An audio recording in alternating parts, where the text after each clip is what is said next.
On this 10-day course, we're going to be sitting about 12 hours a day, sometimes more if you're sitting for the optional meditations. One of the main things that stops people from being able to engage in these long sits is the fear of harming their bodies or damaging their posture. So we're going to show you a simple opening and closing sequence that will allow you to be able to maintain spinal health whilst doing this and to relieve tension whilst you're meditating. Now we're going to show you a few simple postures that you can practice throughout the course of this retreat that will help you to be able to maintain a relaxed and stress-free body. The first recovery position that we're going to use on this course is called the Bushman squat. Simply squat down to the floor, making sure that your whole foot is in contact with the mat, including your heel touching down on the floor. Let your knees fully bend and let your hands rest on the mat as you find a relaxed posture. For some people, especially if you are European or from the Western world, this might be a difficult posture at first. Allow your body to slowly ease into it and become familiar with it. If this posture is comfortable for you and you want to use it as a recovery position to meditate in, then feel free to bring your hands up into prayer posture and sit in meditation here for as long as you wish. This can help to alleviate a lot of the stress that builds up in the back as we sit in cross-legged, half lotus or full lotus position. Use it whenever you feel necessary, and it can be a great lead-in to start meditating and finish meditating in. The second recovery position that we're going to use on this course is the forward bend, also known as Padastasana. As you can see Aaron demonstrate here, all you need to do is slowly bend forward and touch your toes. If you're not flexible enough to be able to reach the toes, then keep your hands resting on your shins until you feel relaxed enough to be able to work your fingers down towards the toes.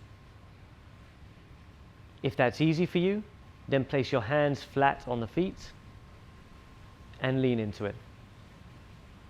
Remembering the whole time that we're not using this position to stretch, we're simply using it as an alternative meditative posture whilst we recover from the strain of sitting. So don't worry about stretching too deeply into the pose. Simply maintain your posture and allow yourself to find your meditative focus whilst in this position. The important thing here is not the same as in an asana yoga class.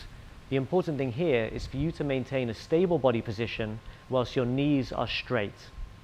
Once you find that you found a comfortable position and you can relax and meditate in this posture, come out whenever you feel necessary and return to your seating position to meditate.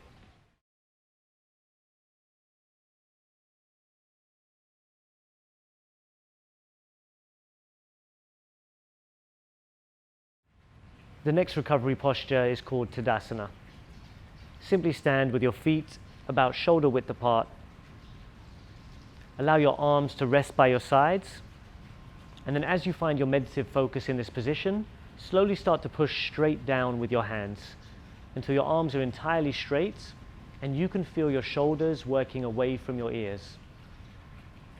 At the same time, allow your head to pull upwards, so you can accentuate this feeling of elongating the space between the neck and the shoulders.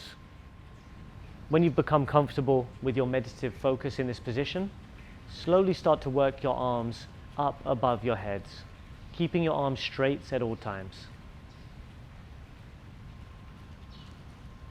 Find the position where your arms are completely straight upwards and push your hands as far up into the sky as you can, facing your palms together.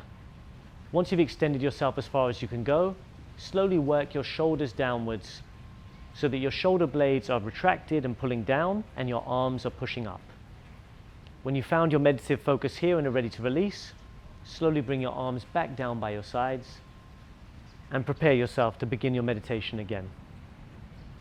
The next recovery position is called Bhujangasana, also known as Cobra. Start by slowly laying on the floor and allowing your body to relax with your hands by your shoulders. When you feel ready to work your way into the position, slowly press against the mat with your hands until your arms are straight and your shoulders are elevated. Relax your lower back and allow your pelvis to maintain contact with the mat. It is simply an opportunity to let your lower back hang, relax, and release.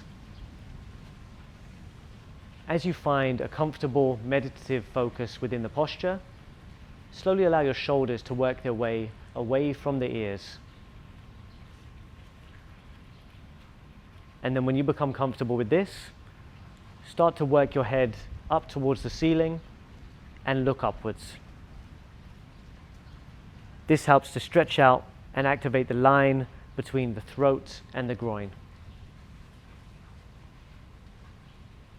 Remembering that the focus here isn't on maintaining a stretch, it's simply on finding our meditative focus within this posture, reminding ourselves that we can meditate whatever position we find ourselves in.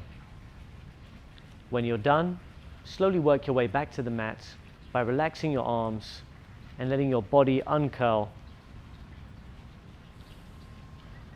And take a minute here, resting against the mat if necessary, allowing your body to release and relax. If Bhujangasana is a little bit too strenuous on your arms, shoulders, or lower back, then slowly work your way up into Salamba Bhujangasana, also known as Sphinx pose. We do this by maintaining the contact with the floor with our palms and our elbows, and simply elevating our shoulders and our head off the ground. Feel the gentle stretch in your lower back as it releases, and allow yourself to rest here, retracting your shoulders away from your ears. Use the meditation that we've been learning to find your focus and feel deeper into this posture. Remembering that we're not practicing it as a stretch, we're practicing it as a way to be able to focus our meditation in any position that we might find ourselves in. When you're finished, slowly lower yourself down to the ground and take a minute to relax and let your back release if necessary. Replay this video whenever you feel necessary so that you can familiarize yourself with the postures that you can practice leading into and out of meditation, and you can use them when necessary.